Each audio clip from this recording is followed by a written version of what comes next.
To be fair, Washington is only 22. Ambitious and a little naive, he doesn't realize he's about to become a pawn in a chess game he doesn't understand.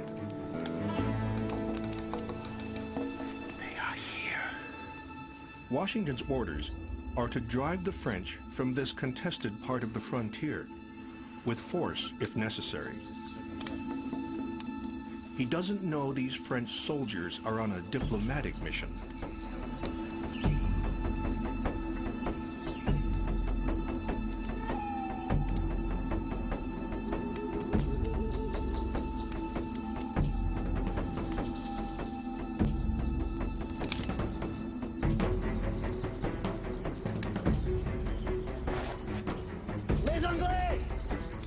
The eager young major doesn't take the time to find out what the French are after. Fire!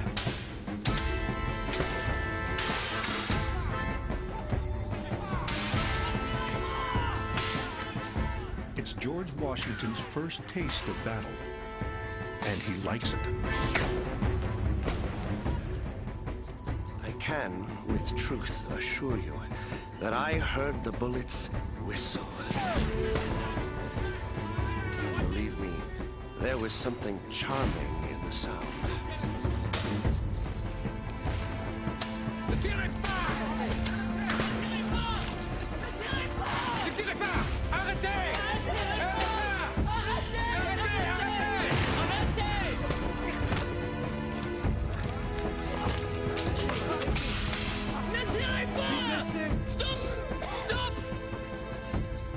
Their retreat cut off by Washington's Indian allies, the French surrender within minutes. Their officer sits wounded. This is Ensign Joseph Coulon de Villiers de Jumonville. He's an envoy. Here's a letter from his commander. I do not speak French, do you? Under the protocol of the day, Washington is responsible for the well-being of the wounded Frenchmen. But he soon realizes that this deep in the woods, different rules apply. Tu n'es pas encore mort, mon père.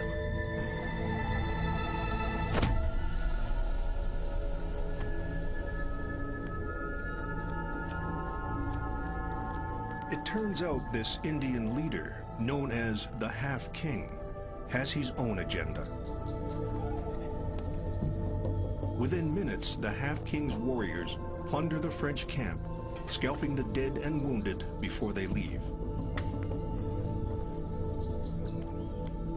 The massacre is not an outcome Washington expected, nor could he have foreseen the consequences. This incident will trigger an all-out war for North America that soon spreads around the world. We call it the French and Indian War. The publisher of the Pennsylvania Gazette has a vision of North America's future. One language, one religion, one nation, English and Protestant. There are 1 million people in the American colonies, and Benjamin Franklin is convinced they will grow to dominate the continent. Thousands of settlers are streaming into the richest part of the interior, the Ohio Valley. Anger is spreading among the Indian nations. We have great reason to believe you intend to drive us away and settle the country. Or else why do you come and fight in the land God has given us? Their fears are well-founded. Benjamin Franklin's press is fueling the urge for expansion into the Ohio Valley. Everyone wants part of it.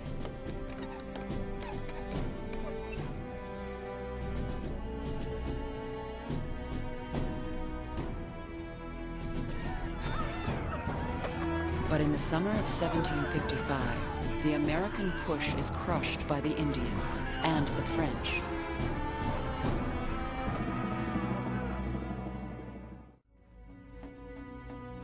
The Half-King and his people are one of many Indian groups, and they are far from the most powerful.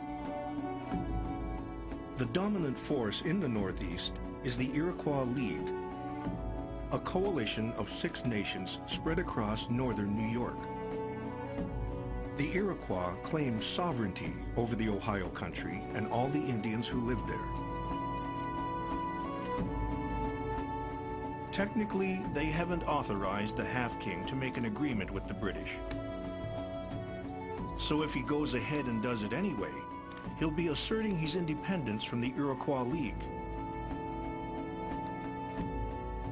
In fact, he's called the Half-King because of his limited authority.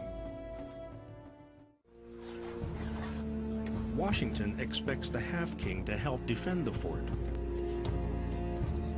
But the Indian leader has lost confidence in the young major.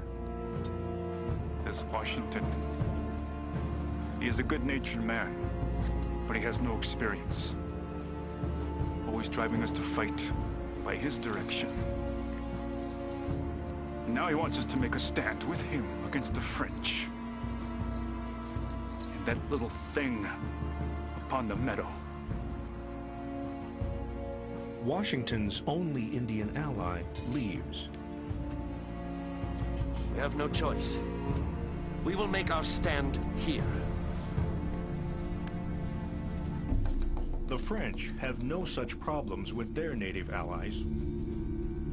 They arrive accompanied by 100 Shawnee, Mingo, and Delaware warriors. About 9 o'clock on the 3rd of July, the enemy advanced with shouts and dismal Indian yells. Washington intends to fight face-to-face in the field, European style. But the French and their Indian allies don't cooperate. They then, from every little rising tree, bush, stump, and stone, kept up a golden, constant fire, which we returned as best we could. Till late in the afternoon, when there fell the most tremendous rain that can be conceived.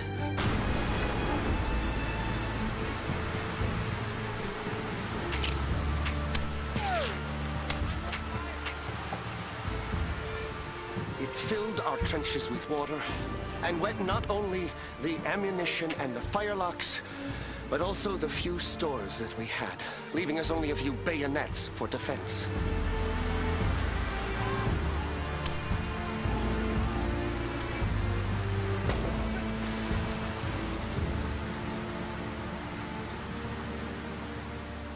By nightfall, the situation is hopeless.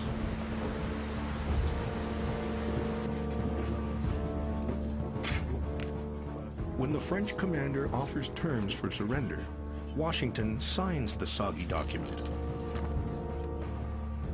Unable to read French, he relies on a Dutch officer to translate. It turns out that Jumonville's brother is taking a sweet revenge.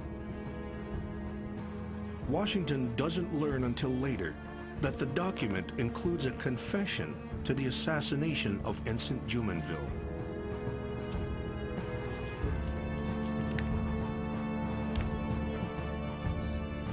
The morning after the battle, the victorious French allowed Washington to retreat towards Virginia with his wounded and tattered troops. Word of his defeat spread quickly. This was not the kind of fame the young Washington had been seeking. The date, oddly enough, was the 4th of July, 1754.